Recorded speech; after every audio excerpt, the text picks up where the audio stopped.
Hello friend, तो आज की इस क्लास में हम लोग जानेंगे कि विकास क्या होता है और विकास के प्रमुख आयाम को भी जानेंगे। तो चलिए इस क्लास को स्टार्ट करते हैं। तो देखिए यहाँ पर क्वेश्चन है कि विकास से आप क्या समझते हैं, इसके विभिन्न आयामों की व्याख्या कीजिए।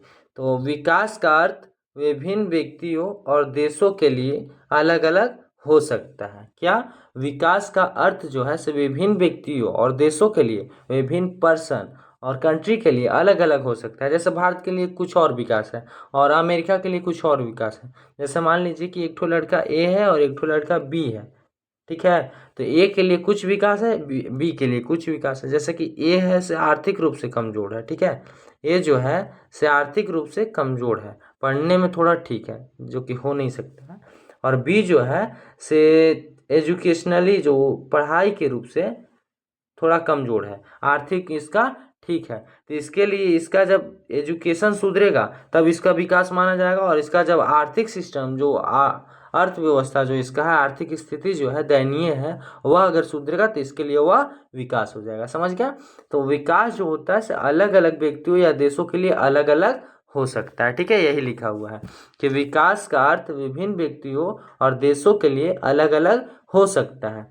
आमतौर पर इसका तात्पर्य जो है जीवन स्तर में सुधार या आर्थिक समृद्धि, स्वास्थ्य और सेवाओं में वृद्धि, और शिक्षा की गुणवत्ता में सुधार और रोजगार के अवसरों में वृद्धि हो सकती है। जैसे कि एक देश के लिए क्या चाहिए, रोजगार चाहिए, तो यहाँ रोजगार के अवसरों में वृद्धि है।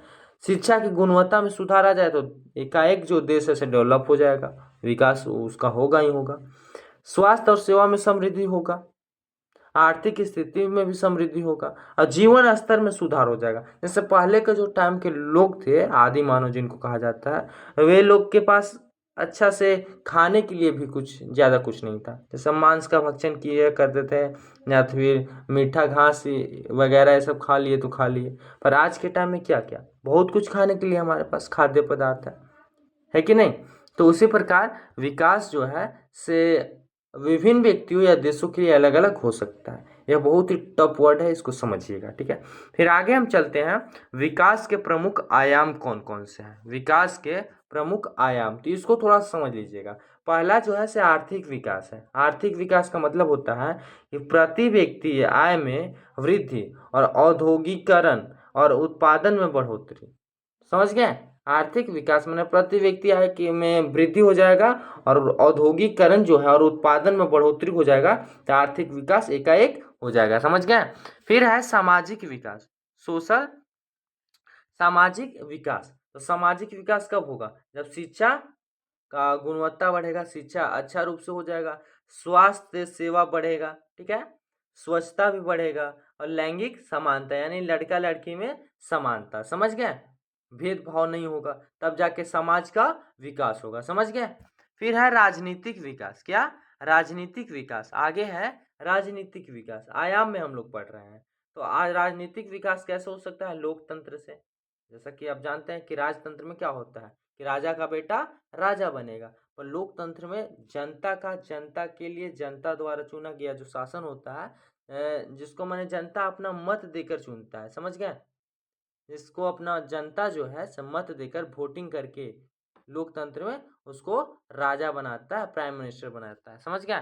जैसे मौलिक अधिकारों की सुरक्षा राजनीतिक विकास में आ जाएगा। क्या, मौलिक अधिकारों की सुरक्षा, न्याय प्रणाली की मजबूती, जैसा कि न्याय व्यवस्था भी हमारा अच्छा होना चाहिए, ठीक है। तो इसको क्या माना जाएगा, राजनीतिक विकास। फिर है कि पर्यावरणीय विकास। पर्यावरणीय विकास, तो पर्यावरणीय विकास में प्राकृतिक संसाधनों का संरक्षण और सतत विकास, ठीक है। प्राकृतिक संसाधनों का संरक्षण और सतत विकास। चलिए, यह क्लास आपको समझ में आया होगा, और इसका अगर नोट्स लेना होगा तो आप हमारे व्हाट्सएप ग्रुप में जुड़ सकते हैं, जिसका लिंक वीडियो के डिस्क्रिप्शन में और चैनल के डिस्क्रिप्शन में भी दिया हुआ है। ऐसे आप अगर इसका स्क्रीनशॉट लेना चाहेंगे तो ले सकते हैं। जैसा कि यहाँ से लीजिएगा, सबसे पहले स्टार्टिंग में इसको ले लीजिए, हो गया होगा। फिर आप इसको ले सकते हैं, विकास के प्रमुख आयाम, आगे ले सकते हैं आप। चलिए, इस क्लास को हम यहीं पर बंद करते हैं, मिलते हैं अगले क्लास में, तब तक के लिए जय हिंद।